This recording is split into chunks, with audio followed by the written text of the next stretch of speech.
અને અમારા ગામમાં કશું થયું જ નથી આવું બંધારણ. જે પેલો કાકો માફી માંગે છે એ કાકાને હું 15 વર્ષથી બોલાવતો નથી, કદી મેં મારા ઘેર એને ચા નથી પાયો. અને એ વ્યક્તિ તો મારાથી ભણતું તો એની નેસો દેખાડવાની વાત કરી છે. એ વ્યક્તિ શું કેમ માફી માંગે? કદાચ કોઈ ભૂલ હોય તો અમે જઈએ.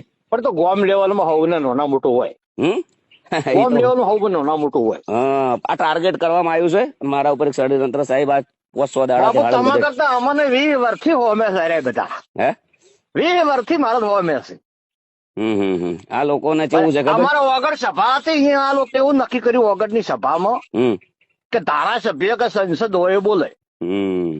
એ તારે મને બેઠે બેઠે એમ શું મારું બેટું મેં ભૂલ કરી, ધારાસભ્ય ના બન્યો. અરે રામ રામ રામ રામ. ખરેખર ભાઈ એટલા મોટા મંચ ઉપર વિક્રમભાઈ રિક્વેસ્ટ કરી તો કોઈ ઓભળ્યું નહીં. ડીજે વાળાને આખો 2 મિનિટ ઓભળજો ખાલી. વિક્રમભાઈ રિક્વેસ્ટ કરી, બિલકુલ ઓભળ્યું ના. 5000 ડીજે વાળા ભેળા થયા, કોઈનું ઓભળ્યું ના, કોઈ સુધારો નહીં. મનનું ધાર્યું મનનું જ કરવાનું.